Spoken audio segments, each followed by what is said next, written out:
Gold, trusted gold buyers. మీరు తాకట్టు పెట్టిన బంగారాన్ని విడిపించి ఈ రోజు ఉన్న మార్కెట్ ధరకు కొనబడను.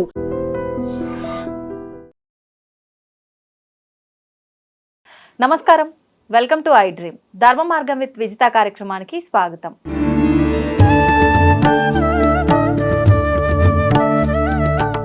నమస్కారం గురుజీ. నమస్కారం అమ్మా. గురుగారు, ఇప్పుడు సంకష్టహర చతుర్థి ఈ పూజా విధానాన్ని ప్రతి నెల ఆచరించే వాళ్ళని ఈ మధ్య కాలంలో ఎక్కువగా చూస్తున్నాం. అంటే కొన్ని పూజలు మనకు ముందర నుంచి తెలియకపోయినా ఎవరైనా ఆచరిస్తే చూసి ఆచరించే విధానాల్లో భాగంగా తీసుకుంటే ఈ పూజా విధానం ఒకటి. అయితే ఇది వ్రతంలాగా ఆచరిస్తారని, పూజలాగా ఆచరిస్తారని, కొంతమంది అంటే ఇన్ని అని సంఖ్య పెట్టుకొని ఆ సంకల్పం చెప్పుకొని ఆచరిస్తారని రకరకాలుగా వింటూ ఉన్నాం. అసలు ఏంటి వాస్తవము? మళ్ళీ ఇంకొకటి ఏంటంటే, మానవులన్నాక కోరికలు సహజం కాబట్టి ఏ కోరికకు ఏ పూజ అనేది కూడా నిర్ణయించబడింది. మరి ఈ సంకష్టహర చతుర్థి పూజ చేసుకుంటే ఎటువంటి కోరికలు నెరవేరుతాయి, ఎటువంటి ఫలితం వస్తుంది, దాని గురించి వివరించండి. చాలా తప్పకుండా అమ్మా, చాలా సంతోషం. ప్రధానంగా గణపతి అంటేనే మీరు చెప్పినటువంటి దాంట్లోనే ఉంది సంకష్టహర చతుర్థి. ఎవరికి ఏ బాధ ఉంటేనో దాని సంకటం అంటాం. అవును, ఏ బాధతో మనం పూజ చేస్తున్నామో అవి హరించడం గురించి చేసేటటువంటి పూజ అని కదా దాని అర్థం. అయితే ఈ సంకష్టహర చతుర్థి గణపతి పూజ అనేటటువంటి దాంట్లో అర్థం ఏంటయ్యా అంటే, గణపతి నామాల్లో అసుతోషుడు అని ఆయనకి పేరు. ఈశ్వరుడికి ఉండేటటువంటి నామాన్ని గణపతికి కూడా ఆపాదించుకుంటే అసుతోషుడు అంటే ఎంత త్వరితంగా అంటే, మనం ఏ బొమ్మ చేయాలన్నా సరే చాలా కాలం పడుతుంది. అంటే దానికి రూపం, దానికి లావణ్యాలు ఇవన్నీ తయారు చేయడానికి. కానీ గణపతిని తయారు చేయాలనుకోండి, పసుపు ఇంత ఒక చిటికెడు పసుపు ఉండి దాంట్లో కొంచెం నీళ్ళు వేసి ఇలాగా ఉండ చేసామనుకోండి, గణపతి తయారైపోతాడు. అంటే ఎంత త్వరితంగా తయారు చేస్తే అంత త్వరితంగా అనుగ్రహించడానికి సిద్ధంగా ఉండేటటువంటి స్వామే గణపతి. గణపతి అనేటటువంటిది విశ్వాన్ని అంతటినీ ఆయనలో ఇముడ్చుకున్నటువంటి తత్వము అని పేరు. విశ్వ చైతన్యాన్ని, విశ్వశక్తిని అనుగ్రహించేటటువంటి అద్భుతమైనటువంటి రూపం గణపతి. ఈ గణపతి అనేటటువంటి తత్వాన్ని ఆరాధన చేయడానికి అనేక రకాలు పూజలు, వ్రతాలు ఆచరిస్తూ ఉన్నప్పటికీ ప్రధానంగా మనందరికీ తెలుసున్నటువంటిది వినాయక చవితి. అవునండి, ఈ వినాయక చవితి నాడే పూజ చేయాలి, భాద్రపద శుద్ధ చవితి అని. కానీ ఈ సంకష్టహర చతుర్థి అనేటటువంటిది శుద్ధ చవితిలో రాదు, బహుళ చవితికి వస్తుంది. అంటే పౌర్ణమి వెళ్ళినటువంటి చవితి ఏదైతే వస్తుందో అమావాస్య ముందు, ఆ చవితిని సంకష్టహర చతుర్థి అనేటటువంటి పేరుతో పిలుస్తారు. ఈ సంకష్టహర చతుర్థి ప్రతి నెలలోనూ అమావాస్యకు ముందు, పౌర్ణమి వెళ్ళిన తరువాత వచ్చేటటువంటివి 12 వస్తాయి. ఈ 12ంటికి 12 రకాలైనటువంటి పేర్లు ఉన్నాయి. ఆ 12 రకాలుగా చేసేటటువంటి వ్రతాల్లో ఒక్కొక్క వ్రతానికి ఒక్కొక్క పేరు. ఒక్కొక్క గణపతి, హేరంబ గణపతి అని, దూర్వా గణపతి అని, అలాగే సుముఖ గణపతి అని, ఇలా రకరకాలైనటువంటి పేర్లు గణపతికి వ్రతాల్లో ఉన్నాయి. 12 వ్రతాల్లోనూ ఈ 12 వ్రతాలు చేద్దాము అని అనుకునేటటువంటి పేరే సామూహికంగా చేస్తేనే అది సంకష్టహర గణపతి వ్రతం అవుతుంది.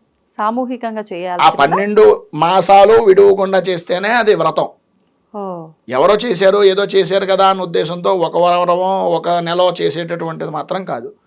దీన్ని ప్రారంభం చెయ్యాలి అంటే గనక ఈ శ్రావణ మాసంలో, ఈ మాసంలో మాత్రమే ప్రారంభం చెయ్యాలి ఈ గణపతి వ్రతాన్ని. అంటే ఇప్పటి వరకు చేయని వాళ్ళు కొత్తగా ప్రారంభించాలంటే శ్రావణ మాసంలోనే ప్రారంభించాలి. ఖచ్చితంగా ఎప్పుడు ప్రారంభం చేసినా అది లెక్కలోకి రాదు. ఏకాదశి వ్రతం ఏ విధంగా అయితే తొలేకాశి నాడు ప్రారంభం చేస్తారో ఆషాఢ మాసంలో, శ్రావణ మాసంలో గణపతికి సంబంధించినటువంటి వ్రతాన్ని ఈ రోజు మాత్రమే ప్రారంభం చేయాలి, శ్రావణ మాసంలోనే ప్రారంభం చేయాలి. ఇప్పుడు ఇది ఎలాగో వ్రతం అన్నారు కాబట్టి గురుగారు, ఈ వ్రతాలు, నోములు అనంటే వంతన ఉంటేనే చెయ్యాలి అంటారు. మరి ఈ సంకష్టహర చతుర్థి వ్రతానికి అలా వంతన ఏమైనా చూసుకోవాలా? గణపతి పూజ చెయ్యనటువంటి రోజు ఏది ఉంది? లేదు, ప్రతిరోజు చేస్తాం. అవును, ప్రత్యేకంగా గణపతిని కొత్తగా దేవుళ్ళు మనం తీసుకుని రాలేదు కనుక ఇది అందరూ ఆచరించవచ్చు, అందరూ చెయ్యవచ్చు.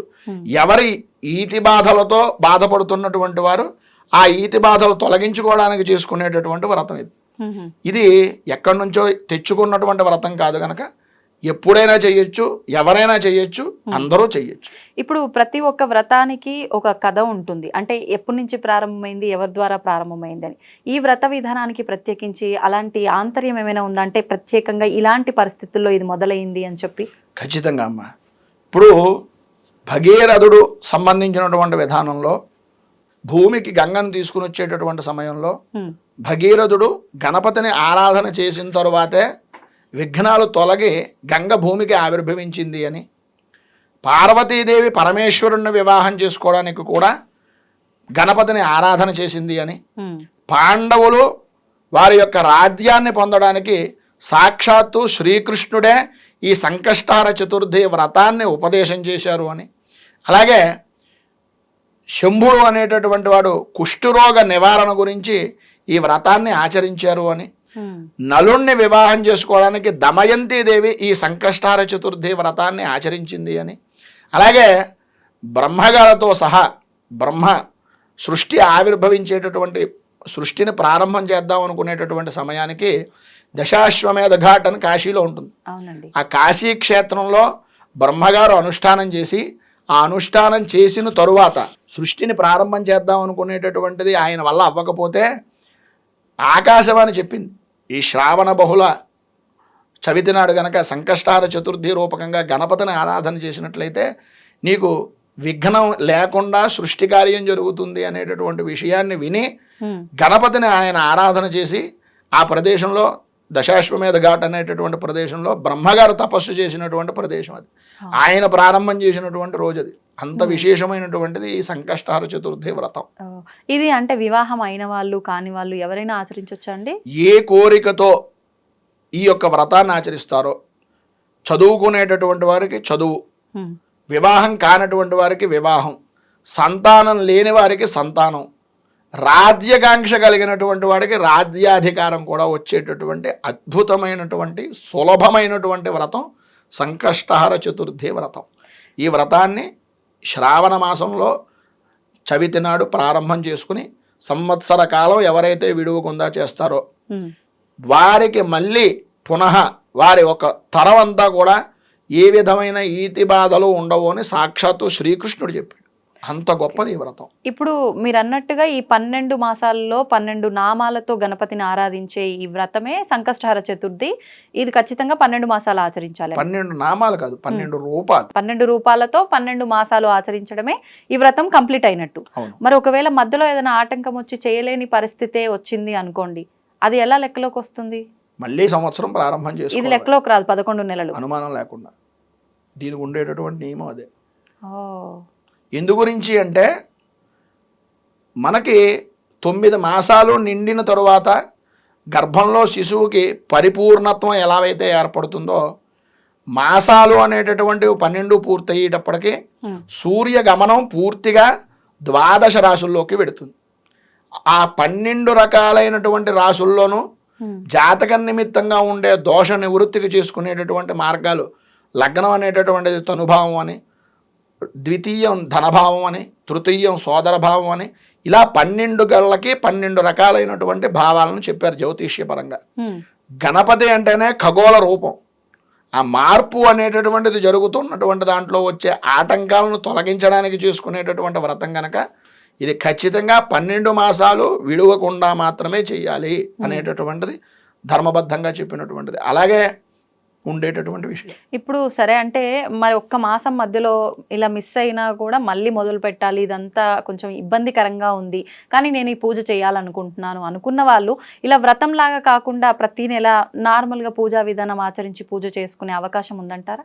వ్రతం అనేటటువంటిది చేసుకుంటాను అని అనుకుంటే సమస్య తప్ప, వ్రతం కాకుండా ఏ నెలకు ఆ నెల గణపతిని ఆరాధన చేసుకుంటాను అంటే ఏ విధమైన దోషమో లేదు. ఇది అందరూ చేసుకోవచ్చు, అన్ని మాసాల్లోనూ అందరూ ఆచరించవచ్చు.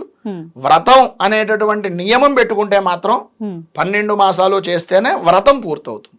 ఓకే. ఇప్పుడు అంటే మీరు చెప్పినట్టు ఈ వ్రతం చేయాలన్నా పూజ చేయాలన్నా నియమాలు ఏమైనా పాటించాల్సి ఉంటుందంటారా? ప్రధానంగా గణపతి అంటేనే అందరికీ ఆనందాన్ని కలిగించేటటువంటి వాడని. శుక్లాం వరధరం విష్ణుం శశివర్ణం చతుర్భుజం ప్రసన్నవదనం. ఆయన చూసేటప్పటికే ప్రసన్నత్వం వస్తుంది. ఆయన చూస్తేనే ఆనందం కలుగుతుంది. అవునండి. ఆయన్ని ఎలా పూజ చేసినా సరే ఆనందంగా స్వీకరించేటటువంటి వ్యక్తి. ప్రపంచంలో పనికిరాంది గడ్డి అని, ఆ పనికిరాని గడ్డినే ఆయనకి ప్రీతిగా తీసుకునేటటువంటి వ్యక్తి. ఇంక దీంట్లో లోపాలే ఉంటాయి తల్లి, అందులో ఏ విధమైనటువంటి అనుమానం లేదు. ఎవరి భక్తి ప్రధానంగా తీసుకుని ఎవరి శక్తిని అనుసరించి వాళ్ళు ఆచరించవచ్చు. ఇప్పుడు అంటే ఈ రోజున ఇది సాయంకాలం చేయాల్సిన పూజా విధానం అని చెప్తుంటే విన్నానండి. అంటే పొద్దునంతా ఉపవాసం ఉండి సాయంకాలం ఈ పూజ కంప్లీట్ చేసుకున్న తర్వాత భోజనం చెయ్యాలి అని కొంతమంది, భోజనం చెయ్యొద్దు, భగవంతుడికి నివేదన చేసిన ఆ ఉండ్రాళ్ళు మోదకాలు మాత్రమే స్వీకరించాలి, మరుసటి రోజు ఉపవాసం అనేది మనం నిష్క్రమించాలి అని చెప్పి, అసలు వాస్తవం ఏంటండి? వీటిని నక్తాలు అంటారు. ఇది నక్తవ్రతం. ప్రధానంగా ఈ చవితి ఉదయం ఉన్న తీసుకోం, రాత్రి కలిగినటువంటి చవితి ముందు రోజు వస్తే ఆ రోజే సంకష్టహర చతుర్థి వ్రతం. దీని నియమం ఉదయం నుంచి ఉపవాసం ఉండి ఆరోగ్యపరంగా సహకరించకపోతే ద్రవ పదార్థాలు తీసుకోమని చెప్పాడు తప్ప కటిక ఉపవాసం చేయమని ఎక్కడ ఏం చెప్పలేదు. రాత్రికి శుభ్రంగా చంద్ర దర్శనం చేసుకోకుండా నక్షత్ర దర్శనం చేసుకుని పూజ అయిన తర్వాత భోజనం చేయవచ్చు.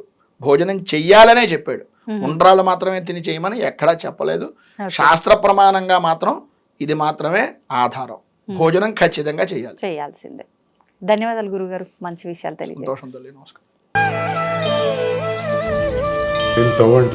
తవ్వుతూనే శివలింగం సరే దాన్ని అట్లా కప్పేసేయండి, చూపించదండి. కృష్ణ ఇస్ దేర్, మూర్తి పూజ కాదు, సాక్షాత్ బ్రజేంద్ర నందన భగవాన్ ఉన్నారు మూర్తిలో.